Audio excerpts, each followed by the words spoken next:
During the Giants' 24-10 victory in Buffalo, linebacker Preston Brown was penalized for unsportsmanlike conduct for scuffling with Giants players following an Eli Manning fumble. Brown told the Buffalo News on Tuesday that Odell Beckham struck him when Brown was trying to defend teammate Nigel Bradham.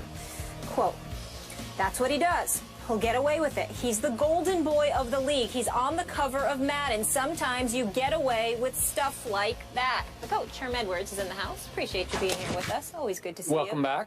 It's Odell Beckham Jr.? Yes. You're wide receiver, right? Yes. ODB. Okay. Skip. Wait, you got a problem with this? Football must have changed or something. Yeah, it's changed a lot. So the DB should have retaliated against him? Oh, yeah. Legally, too. Yeah, okay. You can do it legally. Well, you can. Yeah. And I think some have been trying this year. All right. What do you make of this whole situation? Thank you. Little perspective here. Yeah. This is just 2 cents worth of my thoughts on this from a distance. I think this young man has entered a little bit of a danger zone early in his NFL career. He's had maybe borderline too much too soon given to him. Obviously, as was just pointed out, cover Madden, number of national TV commercials already. Much of it off one catch that we all agreed, greatest catch I ever saw. Yeah. I mean, you could make cases for a few others, but boy, it was up there. And it came in a home game on Monday Night Football, the biggest stage in the sport, in which his team lost to my Dallas Cowboys, just for the perspective of this. But all anybody wanted to talk about the next day was that catch. And it rocket launched him in the city of New York. And you know, you've coached there. Yep. Boy, there's no better. It's the media capital of the world. There's no greater place to pull off that kind of play at that kind of moment than that city. And he capitalized in the offseason as he should have. But there's a lot of jealousy and resentment out there that he has generated. And one thing did catch my ear last year, and I hope Ryan Clark doesn't mind me bringing this up, but Ryan Clark played against him, obviously, I think only one time last year, if memory serves, because I think he was hurt the other game. Ryan obviously playing for the Redskins. Yeah. Remember, Ryan went to LSU, and this is his LSU brother, Odell Beckham Jr. He loves Odell Beckham Jr., but he was a little surprised because he said Odell on the field just talks trash like crazy, like he's really just spewing trash the whole game. It appears to me it's the way he fuels himself, is to talk. But you're going to pay some price because they're not only going to talk back, but they're going to go back at you a little harder and a little harder. And there have been several incidents already this year in which he said the DBs are coming at him, maybe a little late, maybe a little too much, maybe a little over the edge. Well, it's who you are and the stage that you now find yourself on. So I'm just throwing my 2 cents out there. I'm not surprised by this, and I don't think we've heard the end of this because he's a young man with huge acclaim, huge future, and a whole lot of people are saying, hold the phone here just a second. Let's check him out a little bit. Go ahead. Well, I agree with you.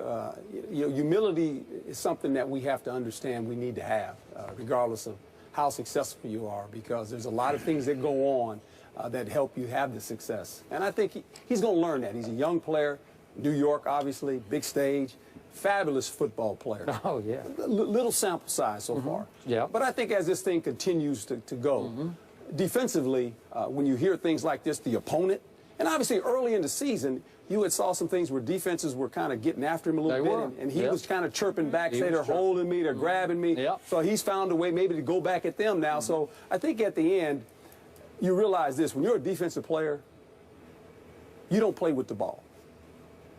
You don't play with the ball. So, you know, there's ways you can go about doing your business and settle this all down. And I think defensively, hey, you'll look at this and go, okay, we're playing them. This is how we're going to go about doing it, and we'll see where this thing goes. He is a fabulous player, but we'll see. We'll see going into this rest of the season and how this thing unfolds for him. Will he become a guy with humility? I don't mind a guy fueling himself and talking. That's part of it. I played corner my whole life. Guys are always yapping, you know, and you yap back at them. But there's a code of conduct that goes along with playing professional football. Mr. Smith. Well, I hear where both of y'all are coming from. I don't disagree with any points either of you made. They're accurate, but I think they're incomplete. And the reason I say that is because if you're any member of the Buffalo Bills or anybody else in the NFL, you should appreciate what you're seeing. And I'm not just talking about the talents of an Odell Beckham Jr. Coach, what I would surmise to you is, I think it's fantastic for the league. Skip, I'll also ask you to think about this. Why do you think you see players talking smack, celebrating in the end zone, trying to get the attention, fellas? It's because the NFL is very adroit at marketing its three-letter brand, but ignoring almost everyone else. Sure, the Tom Brady's of the world, the Peyton Mannings of the world, the Aaron Rodgers of the world will get the endorsement deals. And sure, you'll utilize these players to promote stuff for the NFL Network and for Direct TV and stuff like that.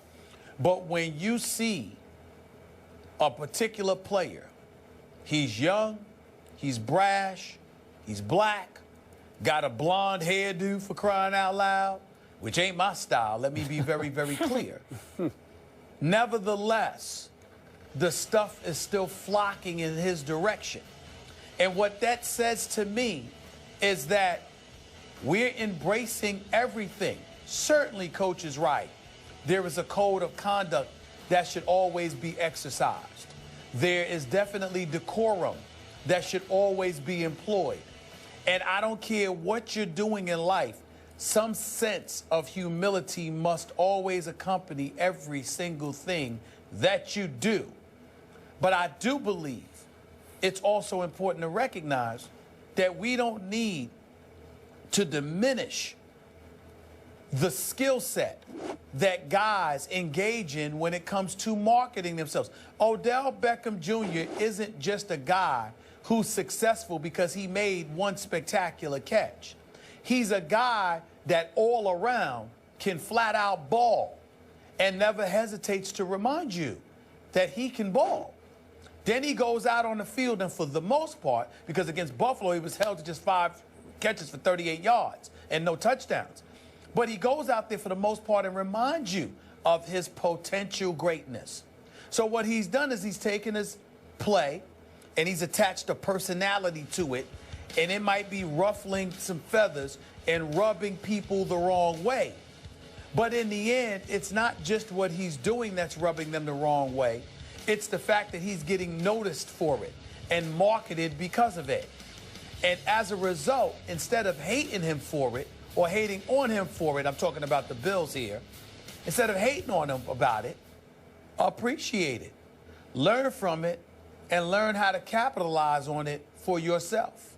Because all of those things not just assist in elevating the brand, which is already #1, but it's showing and showcasing that there's room for other players to get in the mix from a marketing perspective who don't look like Tom Brady and Peyton Manning and Aaron Rodgers. I like what you just said. I appreciate it. And that did open my eyes to one thing that just occurred to me. And just a quick point, I'll let you speak. But I have nothing but respect for Peyton Manning. But Stephen A., to your point, there are some nights I'm watching my TV, different games, and I feel like every commercial has Peyton Manning in it. No disrespect to him, but it's like every commercial is another Peyton commercial. After a while, you say, wow. Nationwide is on your side. Yeah. So I get that. My only point about Odell is that he has to be careful about his emotions, his young emotions. They're still a little immature as he tries to figure out his place in this league. And you have to be careful to learn to channel them instead of letting them run away with you. That was my big takeaway. Yeah, look, I don't have a problem with a guy building his brand when you're a great player and when you make plays. Yeah. And you play a game that a lot of receivers cannot play with your skill set. So I don't mind him doing that at all. What's puzzling to me is defensively, I mean, you worried about a wide receiver? I mean, to me, that's puzzling. I mean, I don't get that. I really don't. I mean, well, I didn't take it that he was worried, Coach. He held him to 5 receptions for just 38 yards. He spoke after the game, not before it. I don't think he was worried. I think that the brashness and the attitude turned him off, and he spoke on it. That's what I got from it. Okay, yeah, and maybe that's correct, Stephen A., but as a defensive player, I mean, when you start giving an offensive player credit for saying, well, he hit me and he's not getting called for it, We can settle that. You're right. Settled. That's settled between the lines. Well, you're right about that, but I think that what he was saying is, I think that was just an excuse to highlight his belief that Odell Beckham Jr. is receiving the golden boy treatment. Well, and that's what it was. That's what it was about. There's a lot of guys that get certain treatment now. Yeah. We can say that about a lot of quarterbacks. Some do and some don't. And by the way, frame this with the fact that the Bills are by far the most penalized team in the National Football League, and they were in the course of getting 17 penalties, and so they're saying, well, what about them? You know, like, no, they were getting away with. By the way, Skip, it was an ugly game on both sides. By the way, Skip, Rex Ryan had better get his act together. I think the fact that they're the most penalized team speaks to the level of discipline that they lack, which is okay in most instances. But when it comes to Rex Ryan, that was what got him out of New York to some degree. I know. He needs to be careful about that. Yeah, but he took no blame on Sunday anyway. Took a little bit on Monday, I guess. Speaking of Sunday, according to our Dan Graziano, Beckham has been fined $9,000 for his actions in the Bills game. I'm sure that's going to hurt him. And through his first 16 games, he has the most receiving yards ever in the NFL. He'll get a commercial to pay for that. Yeah. Petty cash.